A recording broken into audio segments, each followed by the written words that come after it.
Nah, habitus ini melekat dalam diri individu dan mempengaruhi bagaimana ia merespons situasi, termasuk dalam konteks pendidikan. Nah, dalam penelitian ini tuh siswa itu berasal dari latar belakang ekonomi terbatas, tumbuh dalam lingkungan yang memiliki tuntutan dan prioritas yang berbeda. Misalnya, mereka itu lebih terbiasa memikirkan kebutuhan praktis dan jangka pendek seperti membantu ekonomi keluarga dibandingkan dengan orientasi jangka panjang yaitu akademiknya. Nah, akibatnya habitus yang mereka miliki itu seringkali tidak selaras dengan habitus yang diharapkan oleh sekolah. Nah, sekolah menuntut kedisiplinan belajar, fokus akademik, dan kemudian prestasi, sementara siswanya ini memiliki pengalaman hidup yang membentuk pola pikir yang berbeda. Nah, perbedaan habitus ilmiah yang kemudian mempengaruhi cara siswa merespon pembelajaran ini bukan karena mereka tidak mampu, tapi karena mereka itu membawa dunia sosialnya yang berbeda ke dalam ruang kelasnya, ruang belajarnya. Kemudian teori selanjutnya masih dari Pierre Berdo, tapi tentang konsep modal dan arena. Nah, di sini modal tidak hanya terbatas pada ekonomi, tapi juga mencakup modal budaya seperti kemampuan akademik dan kebiasaan belajar, serta modal sosial seperti jaringan dan dukungan lingkungan. Nah, dalam konteks penelitian ini tuh banyak siswa punya keterbatasan dalam ketiga jenis modal tersebut. Nah, secara ekonomi mereka harus berbagi fokus dengan kebutuhan hidup. Secara budaya mereka mungkin tidak punya dukungan lingkungan belajar yang kuat di rumah. Nah, secara sosialnya, mereka juga terbatas dalam akses terhadap jaringan yang mendukung keberhasilan akademik. Nah, sekolah dalam hal ini dapat dipahami sebagai sebuah arena, yaitu ruang tempat berbagai individu dengan modal yang berbeda, saling berinteraksi dan berkompetisi. Namun, arena ini tidak sepenuhnya netral. Nah, sistem pendidikan cenderung lebih menguntungkan siswa yang sudah memiliki modal lebih besar sejak awal dibandingkan yang di bawahnya. Nah, akibatnya siswa yang punya keterbatasan modal harus mengembangkan berbagai strategi untuk bertahan. Bertahan. Disinilah muncul yang disebut sebagai survival learning tadi. Nah, teori selanjutnya dari Giddens yaitu tentang struktur dan agensi. Nah, menurut Giddens, kehidupan sosial itu selalu berada dalam hubungan timbal balik antar struktur dan agensi. Nah, struktur mencakup aturan, norma, dan kondisi sosial, serta ekonomi keluarga dan sistem sekolah. Sementara agensi itu kemampuan individu untuk bertindak dan mengambil keputusan. Nah, dalam konteks penelitian ini, siswa itu memang berada dalam tekanan struktur. Misalnya, kondisi ekonomi keluarga yang terbatas, tuntunan untuk bekerja, serta aturan sekolah yang harus dipatuhi. Tapi bukan individu yang pasif, mereka itu tetap memiliki agensi. Nah, ketika seseorang siswa memilih untuk bekerja sambil sekolah, itu bukan sekedar tanda kurangnya motivasi belajarnya, tapi merupakan bentuk pilihan rasional dalam situasi yang terbatas. Nah, dengan kata lain, perilaku yang sering dianggap sebagai kurang fokus belajar ini justru bisa dipahami sebagai strategi adaptif untuk bertahan dalam kondisi yang tidak ideal. Nah, disinilah penting melihat siswa itu sebagai sebenarnya subjek yang aktif, bukan sekedar objek pendidikan. Nah, teori yang terakhir tentang konstruktivisme.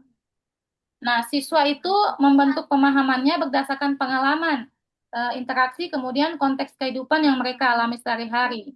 Nah, dalam kondisi ekonomi tertentu, pengalaman hidup siswa itu seperti bekerja, bantu keluarga, dan menghadapi keterbatasan sangat mempengaruhi bagaimana mereka memaknai sekolah dan pembelajaran. Nah, bagi sebagian siswa, sekolah mungkin dipandang sebagai kewajiban formal, bukan sebagai sarana mobilitas sosial.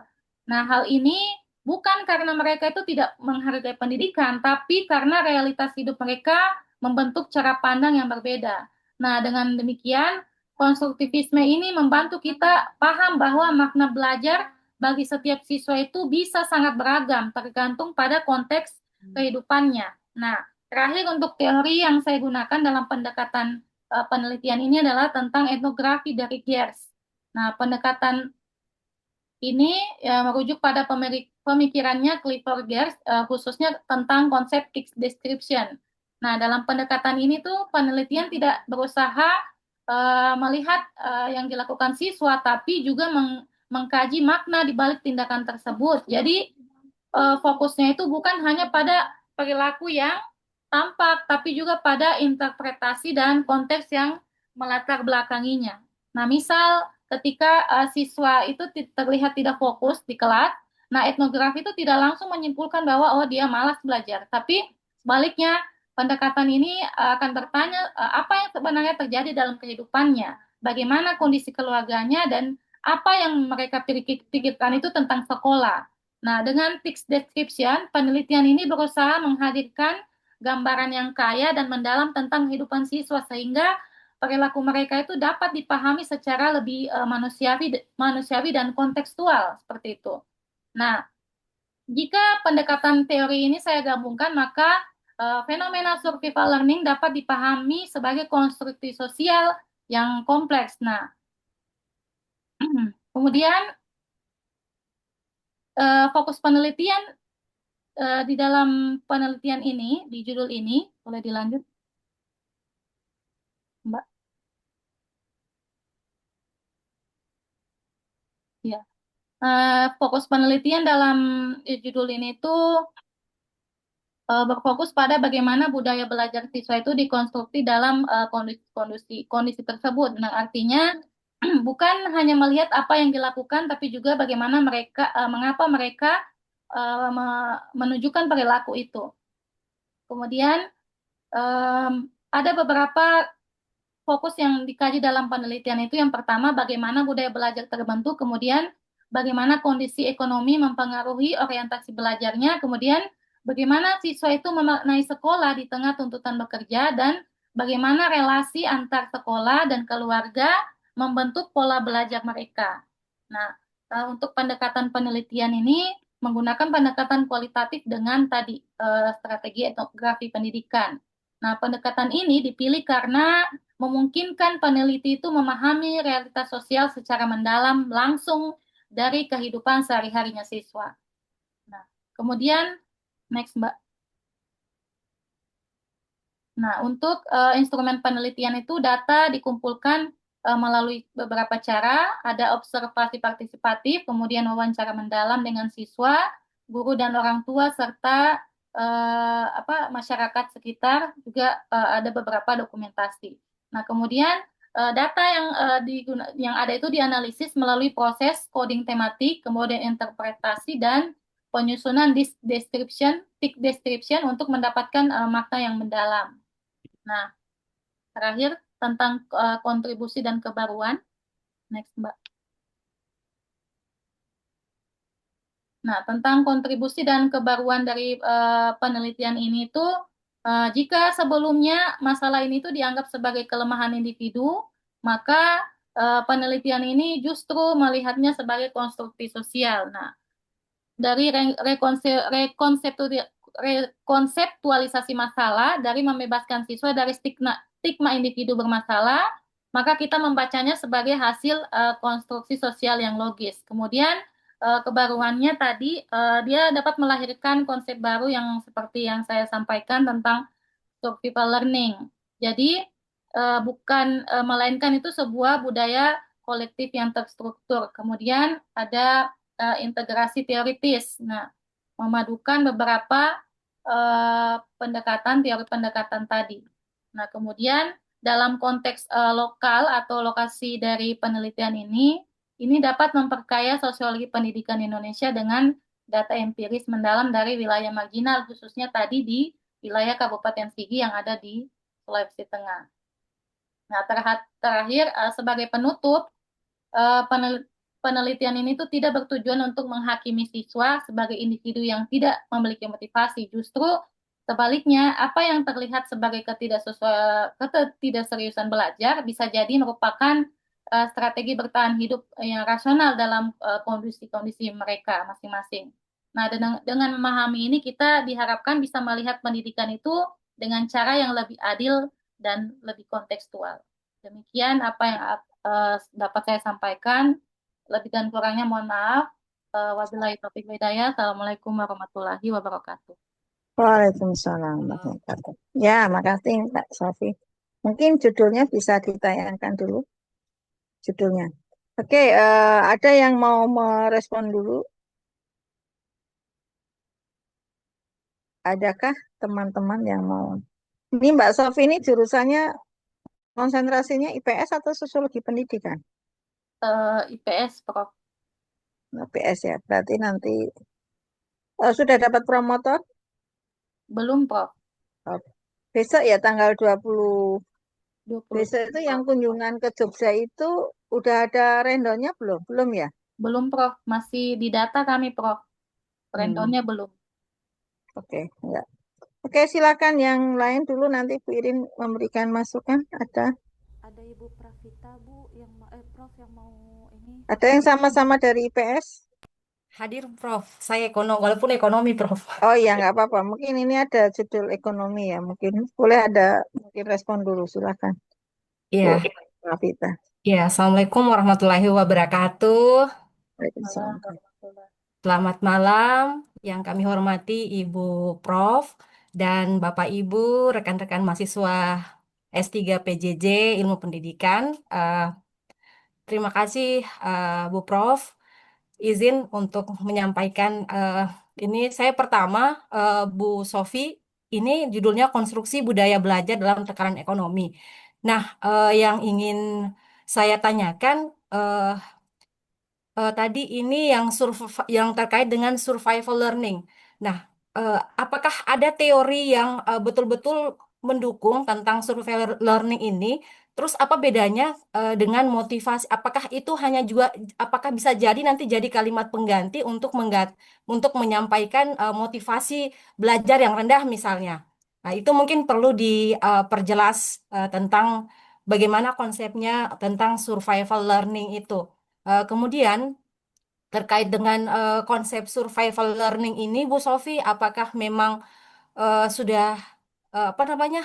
Apa takutnya nanti ini kalau kita tidak mengkaji lebih dalam, ini nanti bisa berimpact pada melabeling siswa bahwa siswa itu dengan eh, dia tidak memiliki survival learning karena memiliki latar belakang ekonomi yang rendah. Mungkin itu bisa lebih dikaji lebih dalam lagi mungkin supaya kita bisa melihat poinnya seperti apa. Mungkin seperti itu Bu Prof. Terima kasih.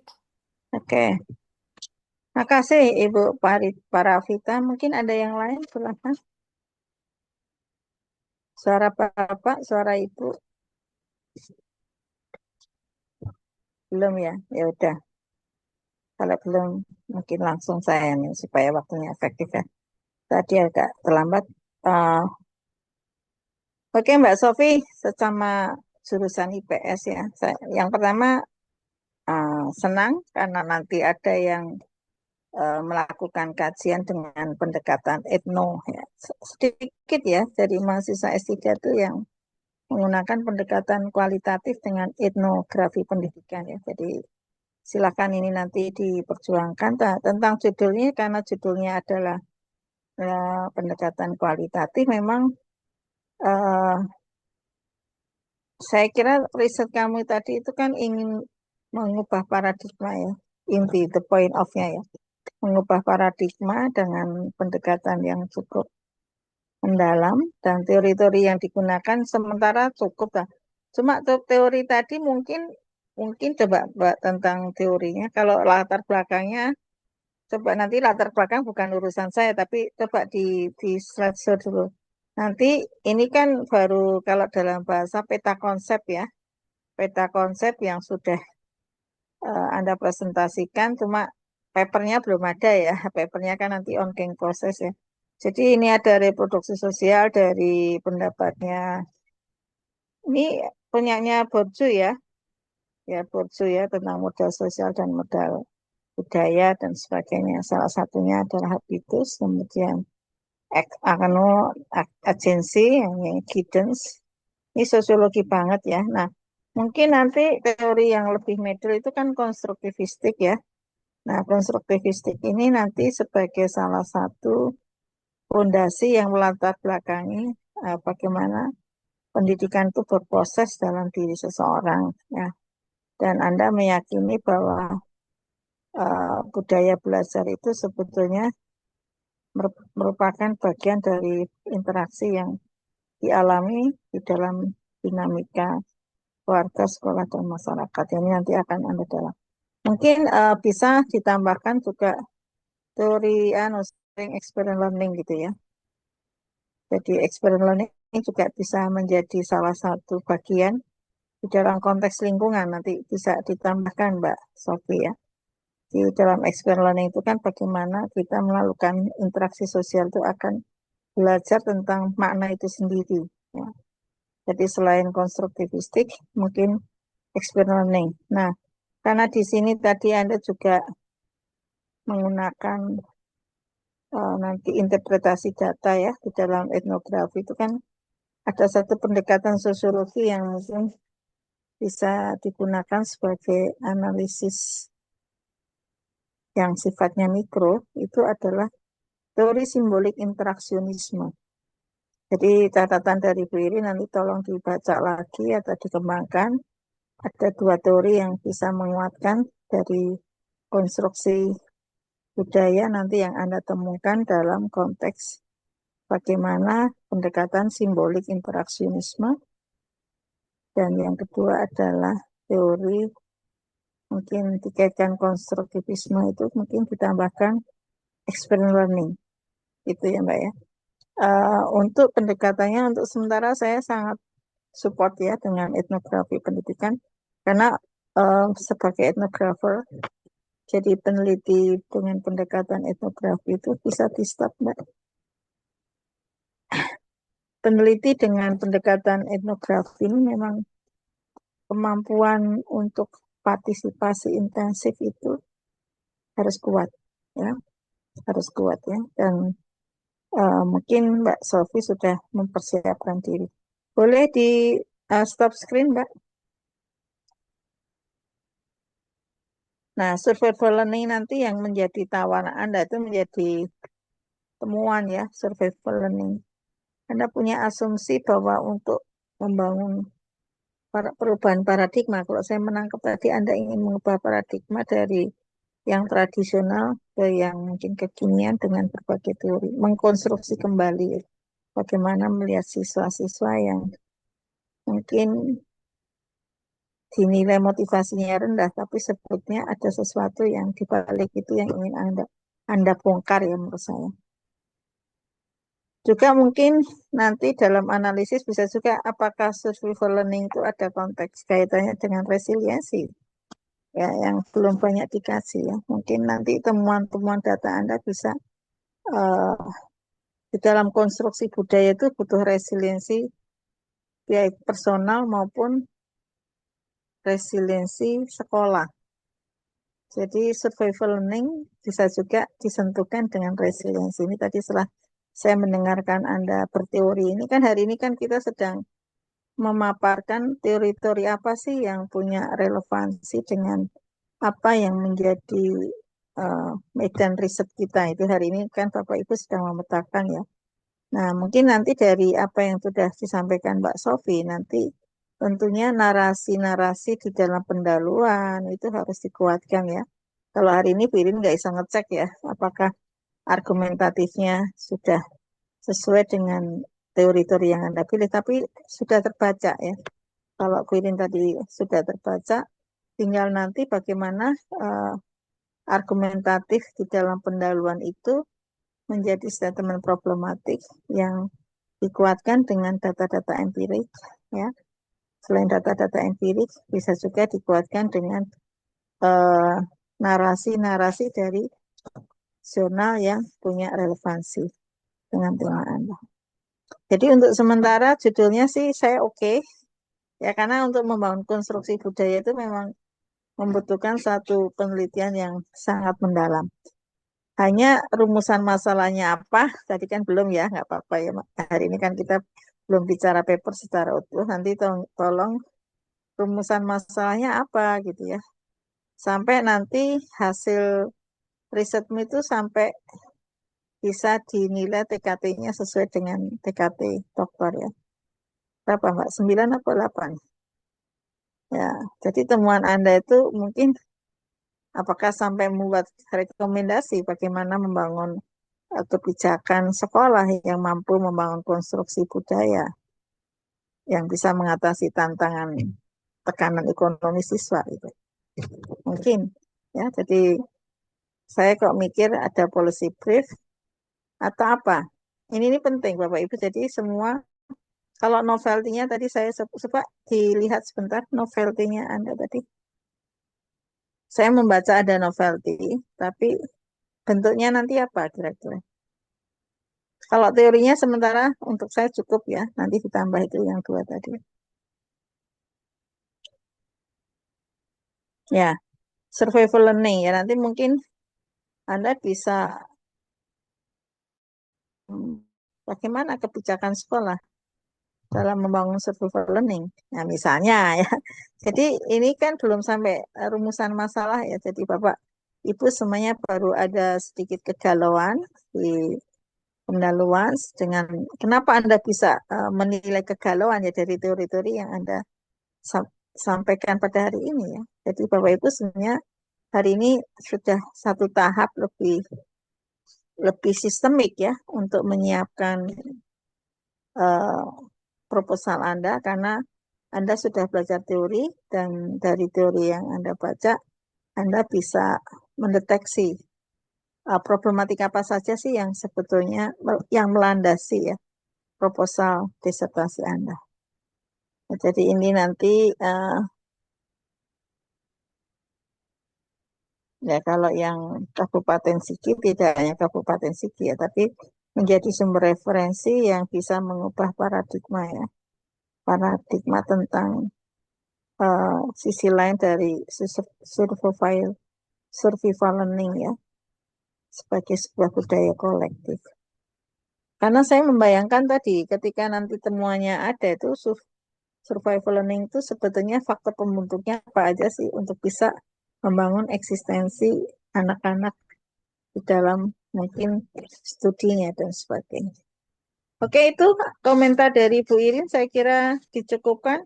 Kita kalau ada mungkin silakan Mbak Sofi kalau ada hal yang mau direspon balik baru nanti menuju ke Mbak Tata ya dan atau teman-teman lain. Kita pokoknya hari ini terbuka untuk berdialog ya, not final your decision but we can share experience ya. Jadi share experience itu penting juga Mbak apa di dalam teori-teori yang Anda kembangkan. Prof, sedikit saya sangat mengapresiasi tadi masukan dari Prof sangat berharga bagi saya sebagai catatan-catatan saya untuk bisa lebih lagi memperdalam terutama bagian teori dan juga merumuskan rumusan masalah dan latar belakangnya Prof. Karena terus terang sebenarnya banyak kalimat-kalimat dari latar belakang masalah itu yang saya rumuskan tapi belum menemukan sebenarnya kalimat formalnya seperti itu Prof. Sebenarnya item konsepnya seperti apa, tapi saya mencoba lebih mendalami lagi seperti yang Prof sampaikan. Itu saja Prof, terima kasih. Oke, makasih Mbak Sofi. Minimal Bu ini sudah membaca kegalauan Anda. Cuma gimana galaunya itu diceritakan nanti dalam bahasa akademik ya. Langkah selanjutnya mulai coret-coret Bapak Ibu eh, eh, menuju pertemuan di Jogja dan saya nggak tahu apakah sudah ditentukan. Biasanya mahasiswa yang proaktif kalau sudah dapat ditunjuk pada saat pertemuan bisa ngobrol-ngobrol dengan mereka ya karena itu kalau nggak salah semester sekarang ada kan semester satu ya. Eh, Iya, semester Prof. satu kan? Semester 1, Iya, Prof. Iya. semester 2 kemarin tuh sudah di coaching 2 bulan suruh bikin proposal. Dan saya yakin sampai hari ini ya, dari kemarin sudah sudah hari ini 6 ya sampai ini. Itu saya ngelihat Anda punya kekuatan untuk memformulasikan. Cuma mungkin langkah selanjutnya yang agak harus diperjuangkan tuh menuliskan gitu ya. Menuliskan ya karena nanti kalau sudah tulisan kan kajian pustakanya jelas, citasinya jelas. Nah, itu barangkali step by step tolong disiapkan ya. Oke, for the next session, Mbak Tata, mana Mbak Tata? Iya, Prof. Oke, Mbak Tata. Dari mana Mbak Tata? Tolong disebutkan Anda di mana, posisinya di mana, jadi Bu Irin juga kenal. Tadi Mbak Sofi dari mana ya? Dari Palu, Sulawesi Tengah, Prof. Belum, oke. Mbak Tata dari Dari Palembang, Prof. mana? Palembang, Prof. Palembang. Kok suaramu terlalu lembut ya? Agak keras dong, lembut banget. Kurang dekat mungkin mic-nya. Ya, Iya, Pak. Ini apa namanya tuh? Nah, kalau ini udah kedengeran belum? Masih Mbak, pelan, Bu. Masih terlalu pelan ya? pelan, Mbak. Kamu lembut sekali. Mukamu sudah lembut, suaramu jangan terlalu lembut ya. Oke. Kalau kalau yang ini Prof, kedengeran nggak Prof? Kamu pakai headset ya? Nggak usah pakai headset. Ini Prof, Lepas kalau saja. kalau misalnya nggak pakai Tetangga headset, kanan kiri nggak apa-apa toh dengar kamu kuliah. nggak Prof, laptopnya Prof, nggak tahu kenapa. Laptopnya Biasanya beli yang baru dong. Enggak. ini apa namanya biasanya aman Prof, nggak tahu ini tiba-tiba ini mungkin karena ke bawah Ini saya deg-degan kali ya. boleh ngapain Bu Irin kan tidak ngapa-ngapain justru katanya kamu yang minta ayo kita berdialog nggak apa-apa Mbak Tata silahkan agak keras dikit kayaknya kamu memang tipikal sangat lembut ya nggak kayak aku cerawaan gitu Oke, baik Prof. tapi kalau ketemu Bu Irin nanti lembut loh. Oke silakan Mbak Tata share Baik. screen. Aku tuh hari ini seharian loh mulai jam 7 sampai makasih ya.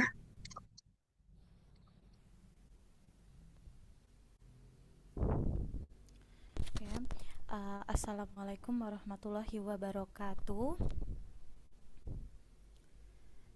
Baik, Prof, Bapak dan Ibu semua, saya akan menjelaskan poin-poin apa aja yang ada di proposal disertasi saya terkait judul yaitu pengembangan model differentiated instruction untuk meningkatkan kemandirian belajar siswa SD Al-Fatih Islamic School pada kurikulum Merdeka. Lalu untuk latar belakangnya yaitu di disertasi ini dilatar belakangi oleh perubahan besar dalam dunia pendidikan pada abad ke-21 yang menuntut siswa memiliki kemampuan belajar mandiri. Dalam praktiknya, pembelajaran di sekolah dasar masih didominasi oleh pendekatan teacher center yang artinya semua berpatok pada guru. Nah, sehingga siswa belum memiliki kesempatan optimal untuk mengembangkan kemandirian belajarnya. Kemudian, selain itu, karakteristik siswa yang heterogen baik dari segi kemampuan, minat maupun gaya belajar belum sepenuhnya diakomodasi dengan proses pembelajaran. Nah, oleh karena itu latar belakang yang akan saya penelitian yang akan saya lakukan ini berdasarkan fenomena yang ada di sekolah saya. Kemudian research gap-nya yaitu sudah banyak penelitian yang memfokuskan kemandirian belajar, tetapi belum ada yang metodenya itu berbasis R&D, kemudian belum terintegrasi dengan kurikulum Merdeka. Kemudian tujuan penelitian saya ini untuk tujuan umumnya yaitu untuk menghasilkan model kemandirian terhadap siswa yang valid, praktis dan efektif. Kemudian tujuan khususnya yaitu mendeskripsikan kondisi self regulated learning terhadap siswa, lalu kemudian mengidentifikasi kebutuhan model dari differentiated instruction ini, mengembangkan model D ini, dan menguji validitas dari model tersebut. Nah, teori yang saya gunakan dalam penelitiannya ini itu yang pertama teori kemandirian belajar yang menggunakan model dari Zimmerman. Yang pertama forethought yaitu perencanaan, yang kedua performance itu pelaksanaan, dan yang ketiga self reflection itu evaluasi. Untuk teori ini di penelitian ini terbagi menjadi dua. Yang pertama tadi dari kemandirian belajar, dan yang kedua itu teori dari differentiated instructionnya. Terbagi menjadi dua, yaitu konsep utamanya dari Tomlinson yaitu konten, proses, dan produk. Lalu yang kedua ada 4 yaitu konten, proses, produk, dan learning environment.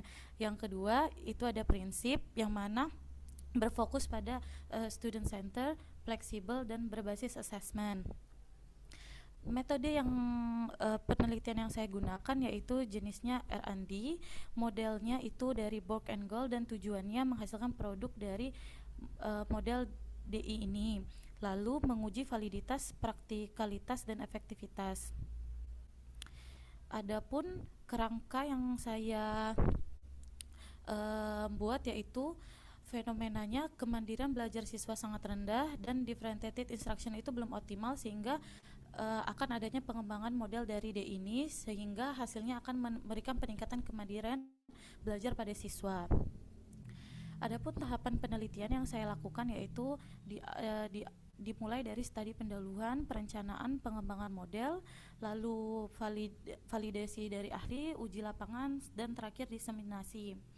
Instrumen penelitian yang saya lakukan yaitu ada wawancara dan observasi, angket, lalu lembar validitas, kemudian lembar praktikalitas guru, dan serta skala kemandirian belajar. Dan kemudian yang terakhir yaitu analisis data yang saya lakukan di penelitian ini adalah yang pertama menggunakan kualitatif data, yaitu ada reduksi, display, dan kesimpulan. Lalu untuk kuantitatifnya saya menggunakan icons V untuk validitas, deskriptif, kualitatif, dan terakhir ANCOVA. Nah, selanjutnya untuk kontribusi dari ilmiahnya secara teoritis, ini untuk mengembangkan model differentiated instruction berbasis self-regulated learning, kemudian memperkaya kajian pembelajaran diferensiasi. Lalu untuk praktisnya itu sebagai panduan guru untuk mengimplementasikan model DI ini, lalu meningkatkan kemandirian belajar siswa, serta kalau dalam kebijakan yaitu referensi dari implementasi kurikulum merdeka. Baik, Bapak, Ibu, dan Prof, itulah tadi paparan dari rancangan disertasi saya. Jika ada yang ingin menambahkan, itu boleh. Terima kasih. Wassalamualaikum warahmatullahi wabarakatuh. Waalaikumsalam. Oke, judulnya nggak usah ditutup dulu. Silakan mungkin dari teman-teman yang mau memberikan respon dulu dari apa yang sudah disampaikan Mbak Tata. Enggak. Adakah? Boleh raise hand teman-teman kalau misalnya ada yang memberikan masukan. Sesama teman seperjuangan.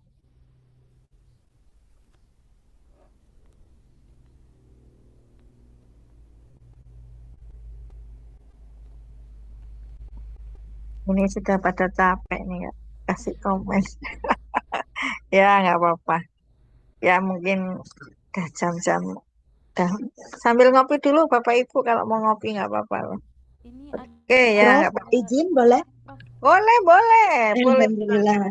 Iya, terima kasih banyak, Prof. Ini saya sambil meraba-raba karena dari judulnya model differentiated instruction gitu ya. Berarti model instruksi yang berbeda. Apakah Bu Tata, apakah ini mengarah kepada pembelajaran mendalam, deep learning gitu yang sedang ramai, atau model yang baru? Saya masih belum memahaminya gitu. Tapi kalau dari landasan teoritisnya sudah lumayan oke ya, bisa dijadikan ini. Hanya saya masih agak bingung ini penerapannya apakah di kelas bawah ataukah di kelas atas gitu. Karena kalau anak-anak di kelas bawah ketika mereka mendapatkan instruksi yang berbeda itu mereka belum bisa menangkapnya gitu. Itu aja sih. Terima kasih. Baik Ibu, terima kasih Ibu. Silakan yang lain. Mau ditanggapin dulu Mbak Tata? Baik, boleh Prof. Untuk model DI ini mengarah pada Kurang lembut Mbak Tata. Oh. Halo Mbak Tata, nggak jelas. Halo, Prof. Oh ya Prof. Ya yang jelas ini tadi bundanya ngomongnya keras sih, kamu terlalu lembut. Silakan. Ini Prof, apa namanya tuh, saya izin menjawab dari pertanyaan Ibu Neneng itu. Untuk model differentiated instruction ini tuh mengarah ke model mendalam. Lalu untuk cakupannya itu di kelas atas. Begitu Ibu. Nah, terus ada lagi Bu yang ini raise hand, itu ada Ibu Sofi. Boleh Ibu Sofi?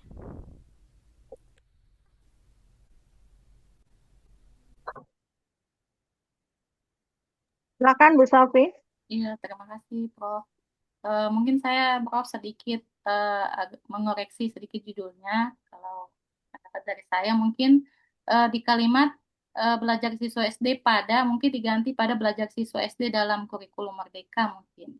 Oh, Kemudian baik, Ibu. mungkin ada tambahan variabel lagi, karena saya Iya. lihat di sini variabelnya masih dua, tiga. Model diferensiasi instruction, kemudian kemandirian belajar. Nah, kemudian mungkin bisa ditambahkan variabel motivasi belajar mungkin atau variabel moderasi atau mediasinya. Seperti itu mungkin Bu Prof dan Pak Tata. Terima Oke, kasih. baik. Terima kasih Ibu Sofi, diterima masukannya. Terima kasih. Ada yang lain? Ya, sedikit, Silakan. Prof.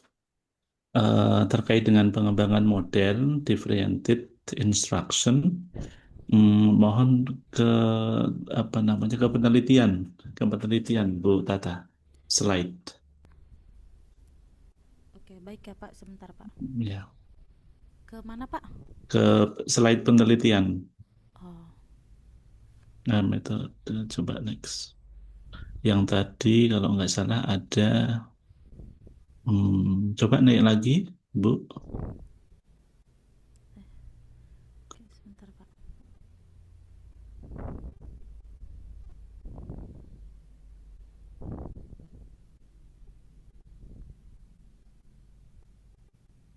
Nah, yang ini ya Pak. Terus, ya, lanjut. Nah, stop di sini Bu, teori penelitian ya. Mohon maaf. Oh, teori. Ya, di teori penelitian.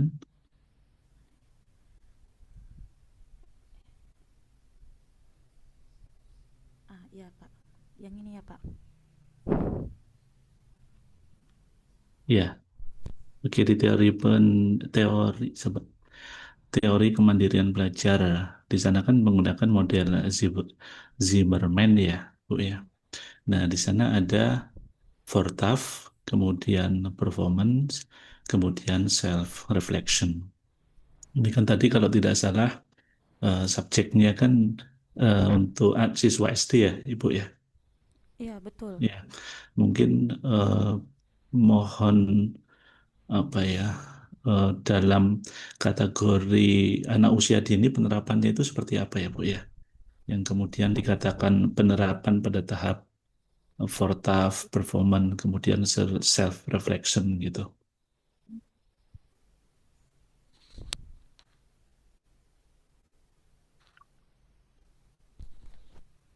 Oh, penerapannya ya Pak. Ya, ini kan karena untuk anak usia dini ya. Batasannya itu seperti apa sih begitu?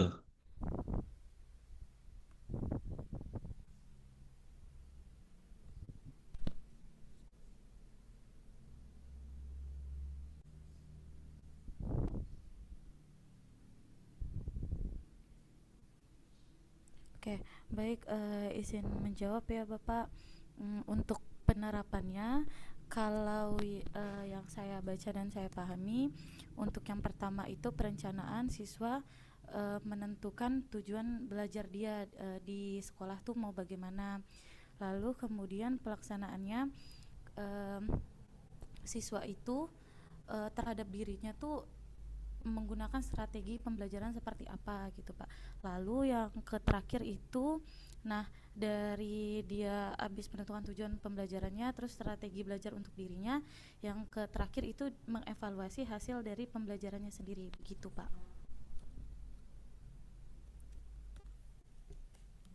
Ya, terima kasih Bu. Karena kan memang eh, kalau melihat dari model Zimmerman ini untuk tingkat anak usia dini ini memiliki tujuan kemandirian belajar yang tingkatnya high gitu ya Bu ya. Mungkin sekelas SMP atau untuk SMA kan begitu ya. Tapi Oh, mungkin barangkali memang kalau kemudian mengikuti apa menerapkan pendekatan teacher to the students, barangkali mungkin juga penelitian-penelitian sebelumnya juga sudah banyak ya Bu ya, mungkin ya. iya Pak. Mm, mm, mm, mm. Oke, oke. Mungkin itu aja Bu, sedikit komentar dari Oke. saya. Terima kasih. Baik Pak, Nah, terima kasih. makasih. Oke. Em, Coba Mbak judulnya ya. Terima kasih. Kalau ada yang lain sebelum saya, mungkin ada yang masih. Boleh Mangga, sedikit mangga, menanggapi. silakan. Kebetulan saya kemarin sedikit baca-baca Cyberman karena Cyberman juga ada di teori saya, Pak, Bu ya. Jadi kemungkinan kalau untuk anak kelas bawah itu eh, bisa juga dia tidak emang belum mampu menetapkan goal setting yang panjang, abstrak ya. Tapi mungkin bisa ada batasannya. Jadi tujuan dari anak belajar ini konkret dan jangka pendek. Misalkan siswa A selesai mewarnai bagian ini 10 menit seperti itu. Itu fase di fourth-nya. Kemudian kalau di fase performance-nya itu emang kontrol diri atau self control dari siswa bawah, anak kelas bawah itu emang memerlukan seperti instruksi yang berpart-part atau berfragmentasi yang kecil-kecil dan butuh bantuan visual untuk tetap fokus. Jadi untuk self controlnya itu emang butuh media khusus dari gurunya. Jadi ada instruksi seperti itu, model instruksi yang khusus. Kemudian untuk fase yang terakhir dari siklus Superman ini self reflection ya. Jadi untuk evaluasi di kelas bawah ini emang cenderung masih sangat subjektif dan dipengaruhi oleh emosi saat itu. Jadi batasannya refleksi itu harus dipandu dengan ada skala visual seperti menunjukkan wajah emosi, senang atau sedih daripada nanti refleksinya untuk evaluasinya berupa narasi seperti kelas atas atau jenjang SMP atau SMA seperti itu. Terima kasih. Baik Ibu, terima kasih masukannya Ibu. Ya, makasih. Oke, ya, saya memberikan penguatan aja. Jadi coba judulnya Mbak Tata. Dari judulnya ya Prof. Ya, mungkin tadi ada yang mempersoalkan variabelnya cuma dua ya, DI sama kemandirian ya. Tadi ada judul baik-baik jangan pada dalam. Mungkinkah, nah ini mungkinkah Anda juga pengembangan model diferensiasi instruction itu berbasis apa ya? Supaya kelihatan inovasinya atau dengan media apa? Baik Prof. Itu mungkin menarik ya, lebih menarik. Jadi Anda mengembangkan model DI dengan media misalnya educame, edukasi untuk meningkatkan kemandirian belajar. Mungkin cara untuk mengembangkan model itu tidak sekedar, tapi ada tawaran yang inovatif misalnya. Baik Ya, Prof. tadi dipertanyakan kemandirian ya untuk meningkatkan kemandirian belajar. Nah, kalau dikaitkan dengan goal settingnya adalah tadi deep learning itu kan ada 8 profil ya, betul nggak? Iya betul Prof. Sekedap boleh stop screen aku hanya karena tadi ada yang menyinggung tentang deep learning, mungkin saya akan share screen aja untuk penguatan nanti. Kan ini belum ditulis ya, masih. Nah, ini kebetulan Bu Irin juga sedang akan meneliti ya, tapi beda ya, Mak. Hmm.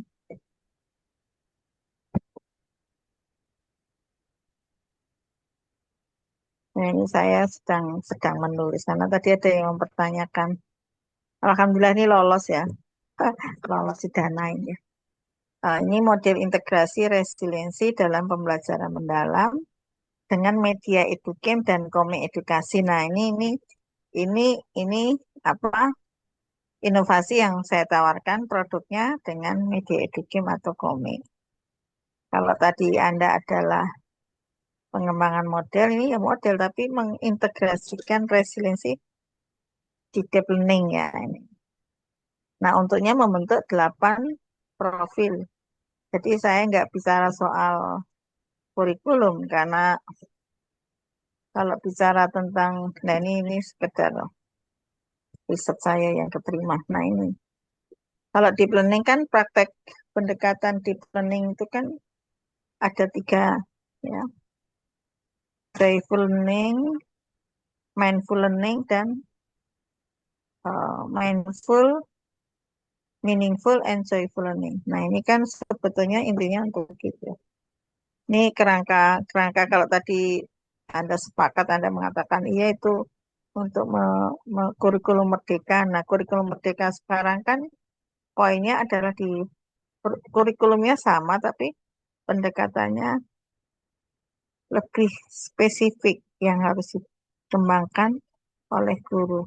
Maka dari itu bagaimana guru-guru sekarang juga disuruh membuat desain ya, desain pembelajaran yang inovatif.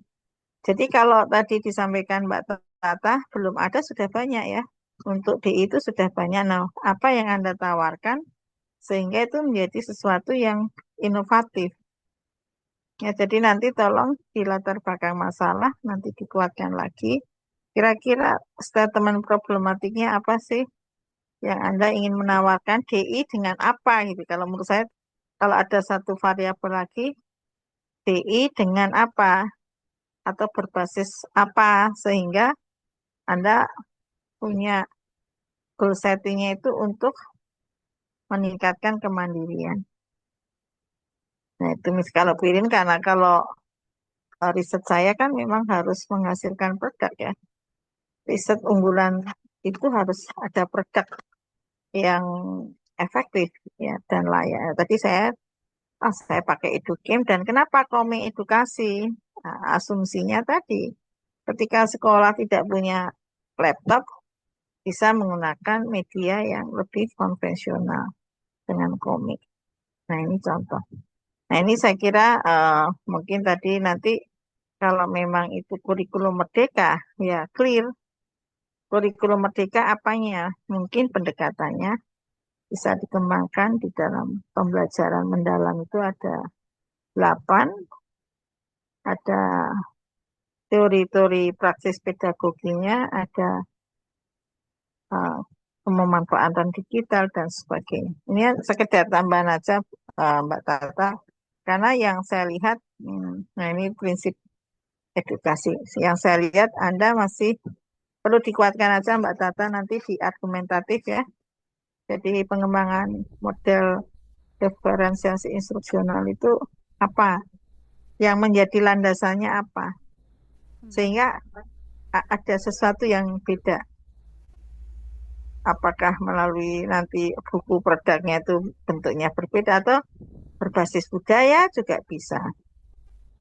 Atau media apa itu kalau bisa satu variabel itu lebih bagus. Kalau yang tadi masih mungkin untuk S3 PKT-nya kurang buat saya. Jadi tambah variabel lain. Nah, nanti variabel lain enaknya gimana Bu Irin? Saya kira bukan persoalan enak nggak enak. Baca jurnal yang kira-kira yang belum disentuh apa ya. Cara untuk meningkatkan kemandirian itu apa saja yang sudah dan yang belum ya. Ini argumentatif di dalam latar belakang itu yang bisa disebut sebagai inovasi.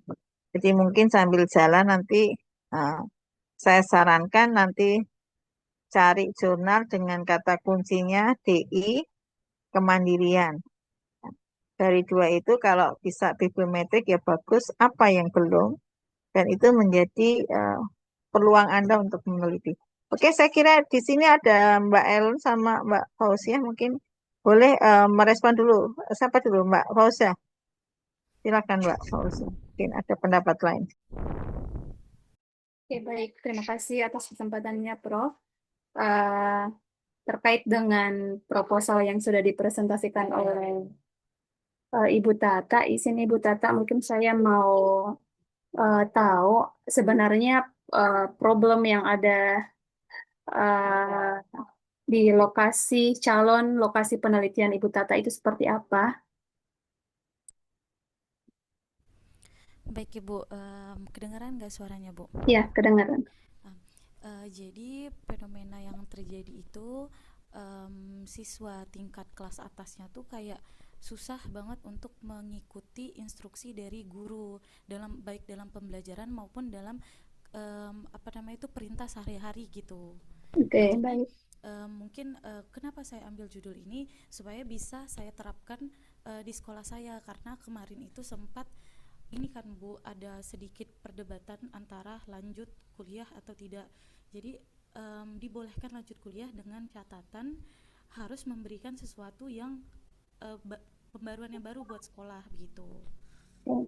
Ya baik, jadi seperti yang sudah dibahas di metode penelitian, seingat saya bahwa Prof. Mami mengatakan ketika masalahnya itu adalah variabel Y, terkait dengan eh, tadi terkait dengan kemandirian belajar, berarti penelitian kita itu PTK.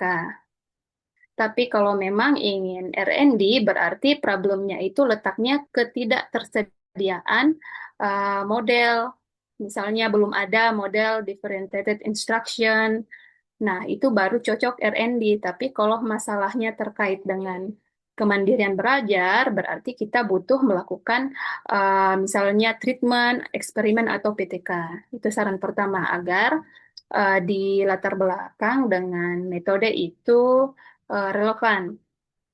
Kemudian yang kedua juga tadi saya sepakat juga saran dari Prof bahwa agar judulnya itu memiliki novelty, sebaiknya memang model differentiated instruction ini punya basis. Karena saya lihat artikel-artikel terkait dengan pengembangan model differentiated instruction ini sudah ada beberapa, sehingga agar judulnya Ibu Tata punya novelty, saran saya diberikan misal berbasis minat atau hal-hal yang uh, relevan dengan pengembangan model ini. Kemudian yang ketiga terkait pengembangan model R&D, mungkin sebaiknya diperjelas apakah dia menggunakan model box angle atau model yang lainnya. Mungkin itu saja dari saya, Bu Tata. Semangat. Terima kasih, Prof. Baik, Saya Ibu. kembalikan ke Prof. Terima Ya. kasih Ya, masukannya, Ibu.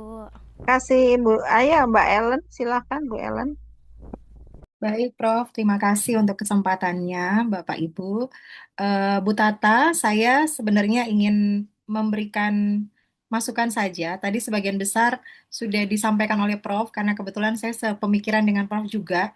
Namun ada di bagian ketika tadi Bu Tata menyampaikan kaitan dengan teori yang digunakan adalah konsep utamanya adalah Tomlinson. Nah, kalau kita merujuk ke konsep Tomlinson, itu berarti kita sedang berbicara tentang pembelajaran mendalam, namun dengan diferensiasi learning, pendekatan pembelajaran yang diferensiasi. Dan itu sudah pada kurikulum Merdeka sebelumnya. Sementara yang saat ini tadi sudah ditanyakan oleh Bu Neneng, apakah ini menggunakan PM? Kalau menggunakan PM, jadi dia tidak lagi menggunakan konten, proses, dan produk, tapi lebih ke berkesadaran, bermakna, menggembirakan dengan 8 dimensi profil lulusan. Nah, ini yang mau saya tanyakan, apakah ini PM, pendekatan pembelajaran mendalam, atau masih menggunakan konsepnya Tomlinson, yang tadi saya sempat membacanya Tomlinson itu masih dengan konten, proses, dan produk. Mungkin itu dipertegas dulu, Bu. Oke, Itu saja, baik. Prof. Terima kasih, Bu Tata. Keren sekali hari ini. Iya, baik, Oke, Ibu. terima kasih. Silakan direspon. Ya, terima kasih masukannya Ibu Ellen. Nah, ini sempat menjadi membuat saya bingung juga, Bu. Jadi pada saat awal saya merancang ini, itu saya patokannya itu apa namanya, pelajaran mendalam kan pada kurikulum Merdeka ini. Tapi setelah saya cross check lagi, saya mendapatkan teori itu. Jadi ini nih membuat saya bingung juga gitu, Bu, awalnya. Jadi makanya saya kalau ditanya ini masuknya ke mengarah ke pembelajaran mendalam, iya, tapi menggunakan teori dari Tomlinson juga begitu, Bu. Jadi menggunakan juga pembelajaran berdiferensiasi dari Tomlinson, tapi mau dibawa ke pembelajaran mendalam dengan pendekatan yang 3 tadi tuh. Gitu ya, Bu, ya maksudnya ya? Iya, apa namanya tuh iya, pas sebelum presentasi ini. Nah, setelah presentasi kan banyak masukan-masukan yang saya dapat juga begitu, Bu. Oh, ya. Oke, terima Baik, kasih. makasih, Prof. Bingung itu enggak bisa mikir. Justru S3 itu punya keberanian untuk membuat satu formula baru ya. Inilah yang saya kira saya selalu sarankan. Bahkan dulu saya juga pernah berdebat dengan mahasiswa saya. Bisa Bu, secara metodologi dikawinkan. Ya ternyata bisa.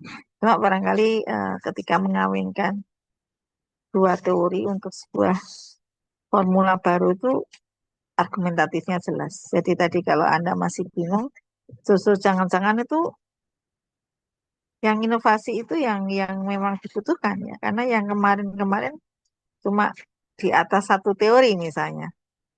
Itu, itu saya kira saya nggak akan memutuskan, tapi saya kira nanti kekuatannya ada di Anda dan membangun kekuatan dalam membangun satu teori ini sangat ditentukan.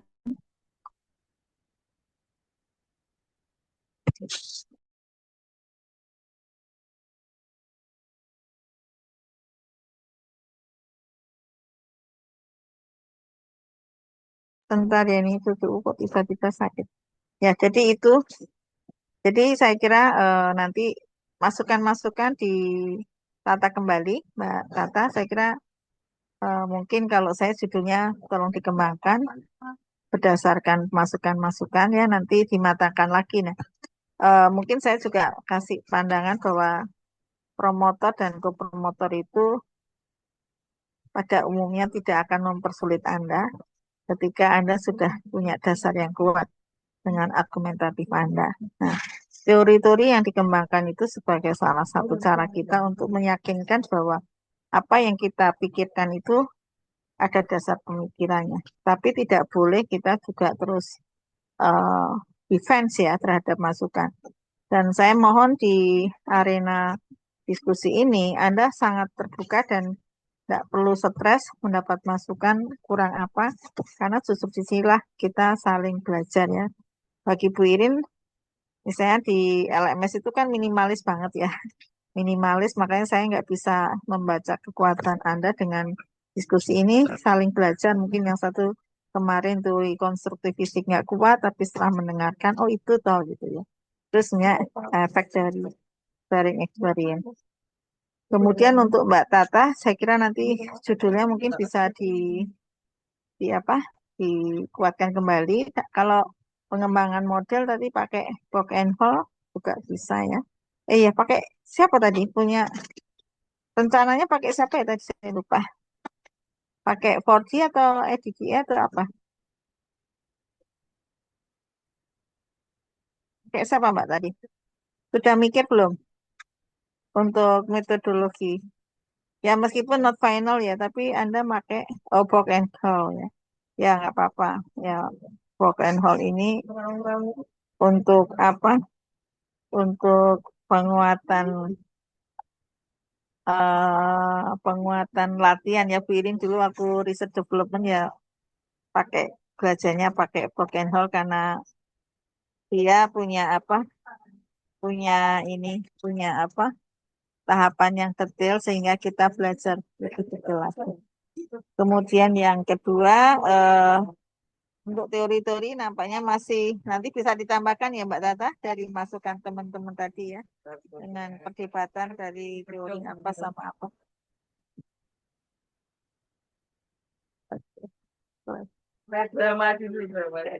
Ini ada drama. Susuknya mau di apa ya? Karena agak sesek dikasih apa itu? Apa? Dikasih apa? Nebu ya dok. Disemprot itu loh hidungnya ya. Mm-mm. Oh, iya. Ya udah saya kira nanti kalau digendong utuhnya kan Dim. Oke, saya kira itu dari saya. Selamat untuk Mbak Tata, kemudian sama Mbak Sofi ya. Apapun masukan teman-teman welcome, dan Mbak Tata selanjut aja cuma nanti pengembangan ada di teori sama tadi inovasinya ya. Mau apakah berbasis budaya, apakah menghasilkan media, is okay. Kalau untuk desain instruksional, referensi instruksional, saya kira tema itu cukup menarik ya, karena sekarang juga dibutuhkan dengan anak-anak yang kemandiriannya itu kadangkala tidak mau mendengar orang lain ya, dengan pengaruh apa penggunaan IT, gadget tuh anak-anak sekarang juga nggak fokus untuk listening aktif. Jadi mereka mendengarkan tapi nggak interpretatifnya. Mungkin teori itu juga mungkin ditambah teori kalau nanti pakai teori pendekatan budaya, mungkin pakai Vygotsky ya. Nah, John Vygotsky juga bisa sosiokultural. Kalau saya kok mungkin konteks pendekatan budaya juga bisa direkonstruksi kembali, Mbak. Ya, saya kira coba nanti budaya apa sih yang bisa apa memberikan warna baru ya di dalam pengembangan DI di era masyarakat digital. Saya kira itu, sampai ketemu di tanggal berapa ini. Sudah ada jadwalnya ya. Tolong Bu Irin diingatkan ya. Bukan apa-apa sih, kadang pulangnya memang kalau hari ini sampai 5:30 sampai rumah. Jadi kadang-kala ada tamu sebentar ya. Jadi tadi agak kelewat setengah jam. Terima kasih. Mari kita akhiri dengan bersama-sama baca hamdalah. Alhamdulillah. Alhamdulillahirrahmanirrahim. Akhirul Salam kalam. sejahtera. Wassalamualaikum warahmatullahi wabarakatuh. Waalaikumsalam warahmatullahi wabarakatuh. Izin saya matikan.